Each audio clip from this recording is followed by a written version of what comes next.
No country better placed in the world to manage the global crisis in the economy that we're facing than India is. Only India can manage global economical crisis. ये statement है Australian high commissioner की, और साथ ही साथ उन्होंने ये भी बोला है कि इंडिया एक ऐसी प्लेस है जो कि अपना रोल प्ले कर सकती है डिफरेंट वे में ग्लोबल इकोनॉमिकल क्राइसिस को कंट्रोल करने। हालात नाजरीन कुछ ऐसे हैं कि आटा जो है उसका बहरान शिद्दत इख्तियार करता जा रहा है और सबसे ज़्यादा इससे जो मुतासर हो रहा है वो केपी की और बलूचिस्तान है, जहाँ पर एक तो आटा नायाब हो चुका है, गंदम दस्तयाब नहीं है, दूसरी जानिब कीमतों में इजाफा होता जा रहा है। चाइना में आप जानते हैं एवरग्रांडे मुंह के बल गिरा है, जो कुछ आईफोन्स की फैक्ट्री में हुआ, वहाँ भी अनरेस्ट है। आटा मिलता है उसकी हालत ये है कि इंसान तो क्या जानवर भी वो नहीं खा सकते, ये अलमिया है। बम हमारे पास है, पता नहीं कौन कौन से कोई 500 किस्म के मिसाइल्स हमारे पास हैं, लेकिन वो बात फिर आती है कि खाने को हमारे पास दाने नहीं है। इस वक्त आटे की जो हालत है, 3000 रुपए में आपको 20 kg का बैग मिल रहा है, वो भी बड़ी मुश्किल से। ना सिर्फ हम, ऑस्ट्रेलिया हो, यूके हो, यूएस हो, कोई भी कंट्री है वो उनकी तारीफ कर रहा है, और मजबूरी बन चुका है इंडिया इस टाइम दुनिया की। इस वक्त लगता है कि बिल्कुल एक जाल में फंसे हुए हैं और बिल्कुल आगे नहीं बढ़ रहा है सिलसिला, और आहिस्ता आहिस्ता हम दिवाली की तरफ। भारत एक इस वक्त अगर जिस तरह तरक्की कर रहा है, इसके साथ हमारी ट्रेड बंद है इंडिया के साथ, वो ऑस्ट्रेलिया जैसा कंट्री ये बोल रहा है। हेलो फ्रेंड्स, जय हिंद। हिंदुस्तान स्पेशल में आपका स्वागत है। दोस्तों, भारत में ऑस्ट्रेलिया के उच्चायुक्त बैरी ओ फॉरेल ने कहा है कि सिर्फ भारत इस ग्लोबल क्राइसिस को मैनेज कर सकता है। उन्होंने आगे कहा कि भारत अकेला ऐसा देश है जिस पर आने वाले क्राइसिस का कोई असर नहीं पड़ेगा।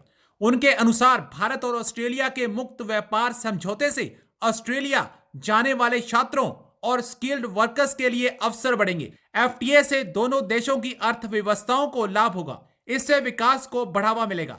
उन्होंने कहा कि इस व्यापार समझौते के तहत ऑस्ट्रेलिया में प्रवेश करने वाले 96% भारतीय सामानों पर शुल्क को कम कर दिया गया है। इससे अगले 2 वर्षों से रोजगार में 100% तक वृद्धि होगी।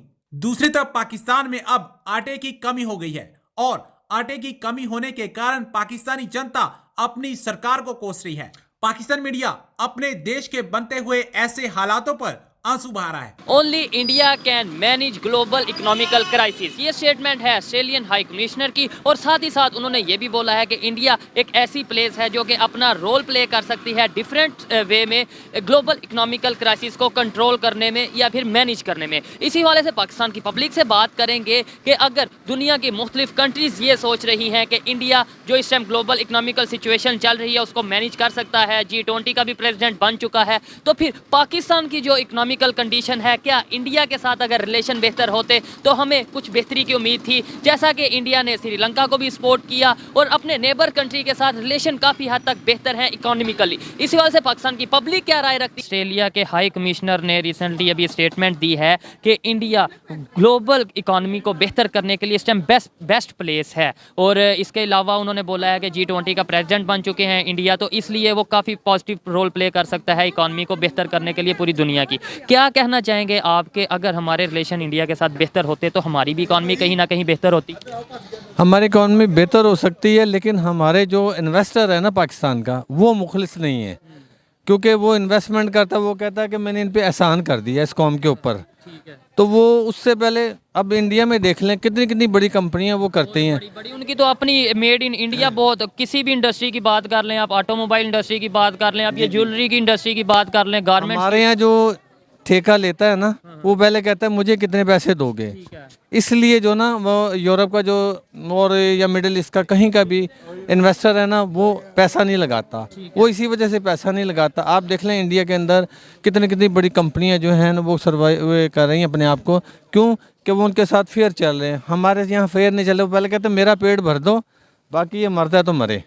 ठीक है, कमीशन का चक्कर आ जाता है, सीधी सी बात है। हो गया। क्या वजह है कि इस टाइम इंडिया दुनिया की मजबूरी बनता जा रहा है? मतलब कोई चाहते और ना चाहते हुए भी इंडिया की तारीफ करने पे मजबूर है। कोई दुश्मन है, कोई दोस्त है, जब दुनिया को नजर आ रहा है कि वो कितनी तेजी से ग्रो कर रहा है, कभी ऑस्ट्रेलिया तारीफ करता है, कभी यूके तारीफ करता है, कभी यूएस कहता है कि इंडिया हमारा बेस्ट अलायंस है।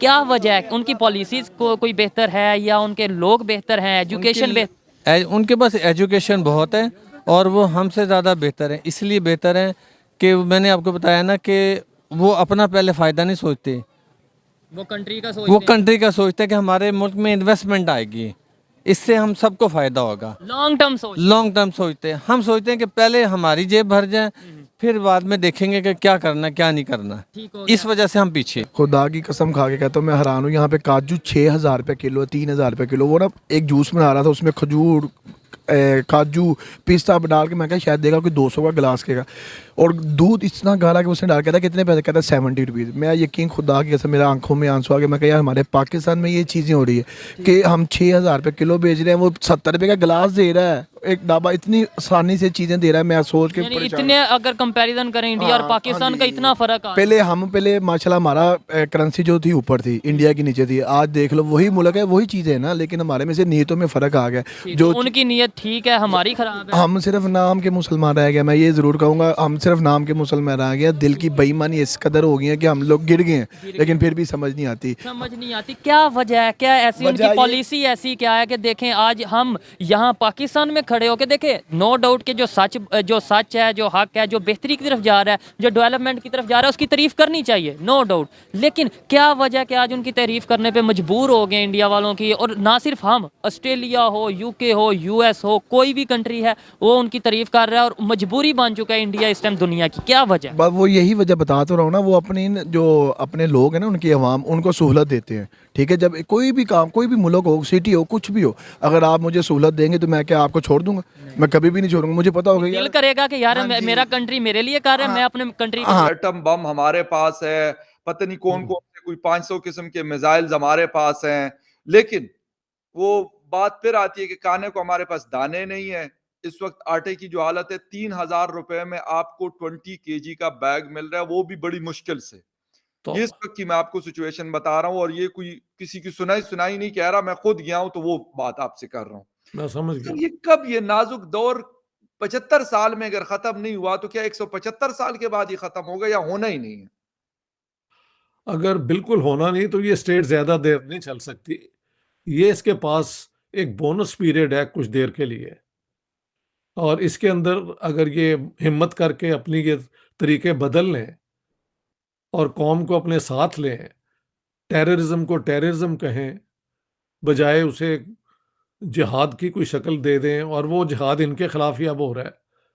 हर बंदा जो टेररिज्म करता है वो कहता है मैं एक जस्ट वॉर लड़ रहा हूं अपने हक में, तो उसके कॉन्सिक्वेंसेस अब पाकिस्तान ने भुगत लिए हैं ना। अब there is no other option. मैं अब ये कहना नहीं चाहता कि जी इंडिया के साथ रिलेशंस नॉर्मल करो, क्योंकि लोग उसको मिसअंडरस्टैंड कर जाते हैं। लेकिन अगर पाकिस्तान ने अपने रिसोर्सेज को, ये जो उसका ईस्टर्न बॉर्डर है उसको प्रिजर्व करना है और वेस्टर्न बॉर्डर पे अपने आप को कॉन्सेंट्रेट करना है, तो you have to do it with some sort of normalisation with India. यार ये सिंपल बातें हैं करने वाली।